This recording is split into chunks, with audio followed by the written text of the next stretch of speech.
Sejam todos bem-vindos ao estudo diário das Escrituras. Hoje eu vou mandar um forte abraço para o canal Evangelho em Perspectiva, lá para Poliana, o Bispo Lino, o Adriano, tá bom? Gratidão a todos vocês. Ontem eu recomendei o Evangelho em Perspectiva aqui no canal, tá bom? Gratidão, eu também estive lá uma honra ter estado com eles ontem lá e compartilhado algumas escrituras lá. Gratidão pelo convite também, tá bom? Por vocês terem convidado a mim para estar aí. E também vou mandar um forte abraço para Fátima Belém, né, que passou por uma cirurgia. Desejo a você uma ótima recuperação, tá bom? Que os remédios, o descanso no seu corpo possa fazer efeito de modo que você possa ter uma recuperação rápida, tá bom? E aqui também eu vou recomendar um canal hoje, que é o canal aqui do Conferência Comentada, o canal do Adriano, né? O nome do canal dele, aliás, é Meu Propósito, né? E ele tem um quadro chamado Conferência Comentada. Ele traz discursos da conferência e me ajuda muito durante esses 6 meses da conferência a estudar a conferência pelo canal dele. Então eu indico para vocês aí o canal dele, né? O Meu Propósito com Conferência. Vou deixar aqui na descrição do vídeo para vocês se inscreverem lá no canal e acompanhar o conteúdo, o olhar que ele traz da conferência, tá bom? Então vou deixar aqui na descrição do vídeo para vocês se inscreverem e acompanhar o canal do Adriano Pereira, tá bom?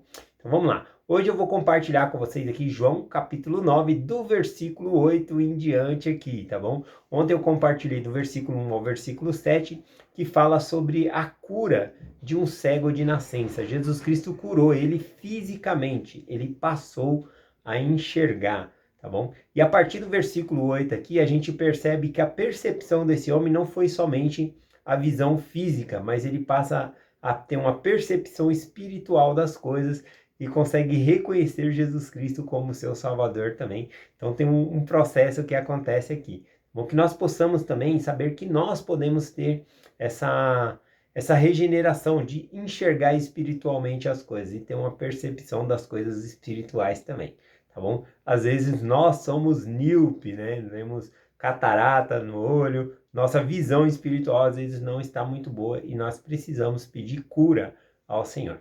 Então vamos continuar aqui como se dá o enrolar da história depois que ele foi curado, né? A gente vai começar aqui no versículo 8, que diz assim: Então os vizinhos daquele que Dante havia sido cego diziam: Não é este aquele que estava assentado mendigando? E uns diziam: É este, e outros: Parece-se com ele. E ele dizia: Sou eu.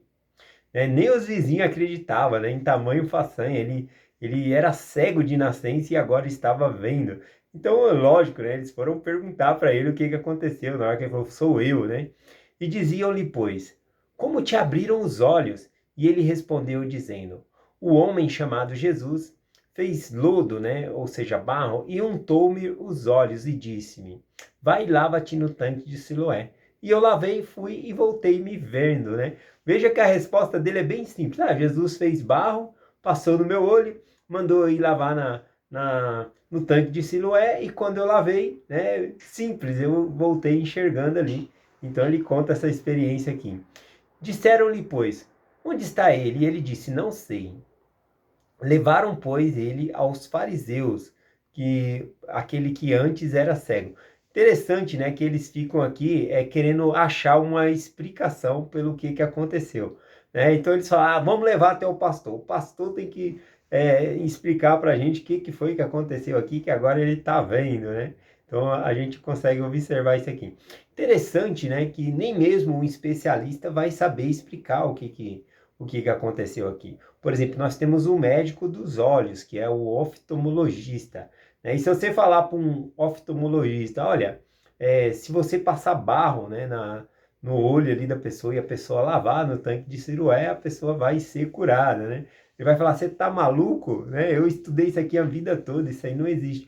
Bom, aqui a explicação é realmente um milagre, tá bom? É Deus que fez, né? Assim como Deus, ele fez o homem do barro, né, simbolicamente também. Aqui o próprio Cristo, ele faz do barro ali ser curado, né, o cego, ou seja, ele criou retina, criou tudo ali naquele homem e ele ficou enxergando, né, por meio disso. É bem interessante isso. Continuando aqui, então ele é levado, né, até os líderes religiosos, os fariseus aqui. No versículo 14 dizia assim: E era sábado quando Jesus fez lama e lhe abriu os olhos, né? Continuando aqui, o versículo 15. E tornaram, pois, também os fariseus a perguntar-lhe como vira, e disseram-lhe, e ele disse, pois lodo nos olhos, lavei-me e vejo. Por isso, alguns dos fariseus diziam, este homem não é de Deus, pois não guarda o sábado. E diziam outros, como pode um homem pecador fazer tais sinais? E havia dissensão entre eles, né? Houve uma discussão entre eles aqui. Aqui eles começaram a discussão, falando, esse homem não é de Deus. Por que que eles diziam isso? Porque na Mishnah, né, que era a alma das escrituras ali, a interpretação que eles traziam da escritura, falava o que se podia fazer e o que não podia fazer. E no dia do Senhor não podia fazer barro, né? E Jesus Cristo, o que que ele faz? Cristo faz barro e unta os olhos do cego. Então, por esse fato, eles falam, esse homem não pode ser de Deus, né? Porque ele fez barro, é proibido fazer barro e ele fez barro, né? Então, ele não pode ser de Deus. Ele curou no sábado e assim por diante. Mas entre os próprios fariseus houve uma discussão, porque alguns deles falaram, não, mas espera aí, ele não tem como, ele abriu os olhos de um cego. Como que ele pode não ser de Deus, né? Não, alguma coisa não está batendo aqui. Então, os próprios vizinhos e outras pessoas não entendiam o que estava acontecendo, nem mesmo um oftalmologista poderia explicar por mais diploma que ele tem o que foi que aconteceu ali, a não ser que a explicação venha por meio da fé, que realmente foi um milagre de Deus que aconteceu ali. Aí sim, essa é a explicação. Né? Mas fora isso, não tem como explicar, e eles estavam se debatendo ali sobre essa questão. Quem é Jesus então, né? Porque ele é de Deus ou não é? Né? Porque ele fez barro, não podia fazer barro, e agora esse homem viu, Deus, e então eles ficaram nessa discussão, e aí eles perguntam novamente para ele, né? Versículo 17, se tornaram, pois, a dizer ao cego, tu, pois, o que dizes daquele que te abriu os olhos? E ele disse, que és profeta. Observe que na primeira vez, né, quando os vizinhos perguntaram para ele como lhe abriu os olhos, ele falou, o homem chamado Jesus pôs barro no meu olho, mandou eu lavar no tanque lá, e quando eu lavei, enxerguei. Né? Ele falou, o homem chamado Jesus. Entenda que Jesus é um nome comum em Jerusalém. Muitas pessoas se chamavam Jesus. O nome Jesus significa Salvador, tá bom? Mas havia muitos Jesus na época de Jesus, tá bom? Então, é interessante que depois que ele ouviu os doutores da lei ali, os fariseus discutindo, né, se ele era de Deus ou não, ele pensou bem, tem razão o que eles estão falando, né? Esse homem tem que ser de Deus, porque ele não poderia fazer isso. Eu era cego de nascença e agora eu posso ver. E aí quando perguntaram para ele, ele é profeta, né? Ele já cresceu o testemunho dele e progrediu aqui, né? Continuando aqui, o versículo 18. E os judeus, porém, não crera que ele tivesse sido cego e que agora estivesse enxergando, né? Então mandou chamar seus pais para ali, né? Para interrogar os pais dele ali. Interessante aqui que eles acharam que era uma artimanha sacerdotal. Hoje em dia também pode acontecer as pessoas falar que aconteceu um milagre, pagar para alguém falar que era manco e ficou curado na igreja, para quê? Para a igreja obter ali uma popularidade, dizer que tem poder na igreja. Então, existe esse tipo de artimanha sacerdotal também hoje em dia, mas existe cura também, né? Então, eles não acreditaram, eles pegaram e falaram, não, peraí, a explicação que nós temos aqui, eles tinham que achar uma explicação, né? Se a pessoa fez barro, mas curou ali um cego de nascença, qual que é a explicação? Não. A explicação é que esse homem não é cego, ele deve ter combinado com Jesus. Então, eles pegaram e mandaram chamar os pais, né, do cego ali, do que antes era cego, para questionar eles ali, tá bom? Então eles fazem isso, eles pensam que é uma artimanha sacerdotal. Outra coisa interessante para nós observar é que quando Jesus curou esse cego de nascença, era na porta ali, né, em Jerusalém, um lugar muito conhecido. Os judeus, quando iam para o templo, passavam por ali. E eles passaram a vida toda ali e não repararam que havia um mendigo ali, cego de nascença. Né? Nem eles conheciam esse mendigo aqui, né? Interessante, Jesus Cristo, quando passou lá, se você observar no versículo 1, Jesus Cristo para e dá atenção a ele e cura ele, né? A diferença aqui entre esses grupos aqui, né? Os grupos religiosos e Jesus. Versículo 19, e perguntaram, dizendo, né? Que eles estão perguntando aos pais, né, do cego. Este é o vosso filho, que vós dizeis ter nascido cego? Como, pois, agora vê agora? E seus pais lhe responderam, dizendo, sabemos que este é nosso filho, e que nasceu cego, mas como agora vê, não sabemos, ou quem lhe tenha aberto os olhos, não sabemos. Tem idade, perguntai-o a ele. Perguntai a ele mesmo, e ele falará por si mesmo. E seus pais disseram isso porque temiam os judeus, porquanto já os judeus tinham resolvido que se alguém confessasse ser ele o Cristo, fosse expulso da sinagoga. Por isso que seus pais disseram, tem idade, perguntai-o a ele mesmo. Né?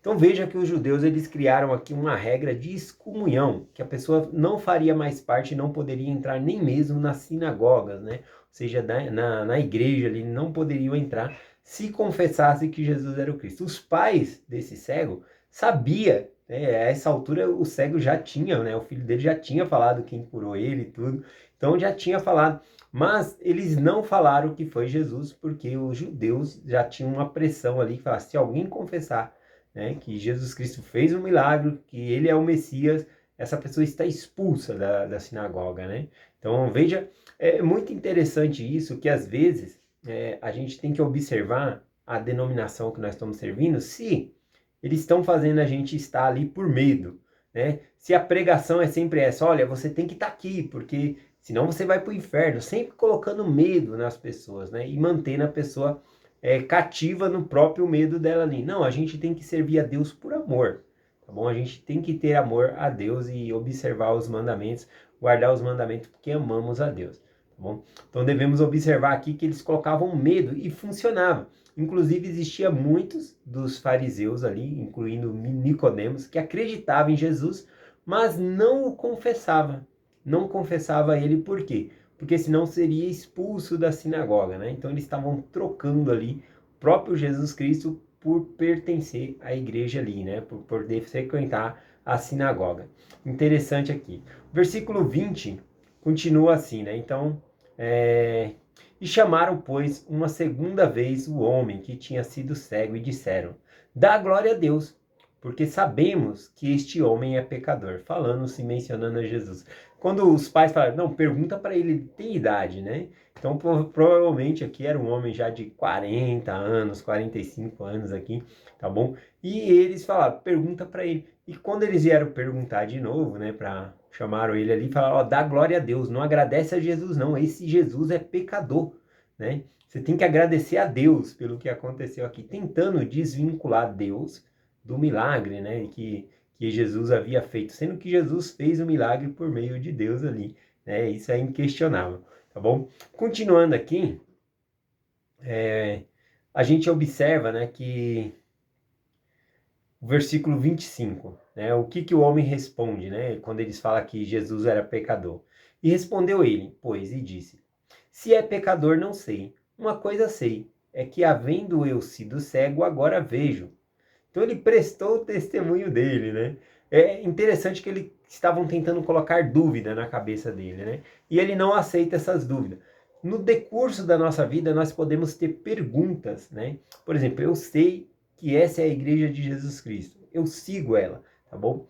Eu posso ter perguntas sobre o evangelho, né? Alguns questionamentos, mas não são dúvidas, são perguntas. Eu posso guardar essas dúvidas e no devido tempo o Senhor vai me responder. Eu posso perguntar para outras pessoas, principalmente buscando a orientação de Deus, tá bom? Então perguntas a gente faz ao Senhor e no devido tempo Ele vai responder para nós. Não deixe que as suas dúvidas, né, possa esmorecer sua fé. Continue crendo naquilo que você já sabe que é verdade, naquilo que Deus já te respondeu. Tá bom? Por mais que mais para frente possa surgir perguntas sobre o evangelho. Interessante isso, porque é isso, né, que esse homem faz. Ele fala assim, se ele é pecador, não sei, mas uma coisa eu sei, eu era cego e agora eu vejo. Então interessante ele mantendo firme a postura dele ali. O versículo 26 continua. E tornaram a dizer: que te fez ele? Como te abriu os olhos? Nossa, ele está cansado, né, de responder essa pergunta aqui, né? Como te abriu os olhos? O que ele fez? Ele respondeu um monte de vezes já aqui essa pergunta. Aí ele parece que ele perde a paciência aqui, né? Com tanta pergunta aqui. Os pais dele, do cego, né, estavam com medo de ser expulso. Mas o cego aqui, né, o que antes era cego, já não tinha medo. Ele cria, né, realmente que era um milagre, que aquele que fez o milagre, ele era um profeta de Deus. Então ele responde assim: já vos disse, e não quereis ouvir. Para que quereis tornar a ouvir? Quereis vós, porventura, fazer-vos também de seus discípulos? Interessante aqui, né? Que ele próprio se coloca na condição de discípulo de Cristo. Ele fala: para que vocês querem ouvir de novo? Eu não já falei? Para que vocês querem tornar a ouvir novamente? Vocês querem também se tornar discípulo dele? Né? Quando ele fala também, ele está incluindo ele. Ele se considera um discípulo de Cristo. Né? E agora ele pergunta: vocês querem também se tornar discípulo de Cristo? Então ele dá aquela. Ele estava perdendo a paciência ali com aqueles fariseus, né? E os fariseus respondem à altura ali, né? Ficaram bravos também com a resposta dele e responderam aqui no versículo 28. E então o injuriaram, disseram: discípulos dele seja tu. Nós, porém, somos discípulos de Moisés. Nós bem sabemos que Deus falou a Moisés, mas a este não sabemos de onde é. E o homem respondeu: olha o show de aula que esse cego vai dar aqui para os líderes religiosos. Eles ensinavam essas coisas e agora aquele que antes era cego e agora ele vai passar como professor ensinando eles. Claro que eles não vão aceitar esse ensinamento, mas esse ensinamento já foi falado pelas bocas deles, né? Olha só aqui, né? O raciocínio, o testemunho que ele está prestando aqui, né? Ele diz assim, né?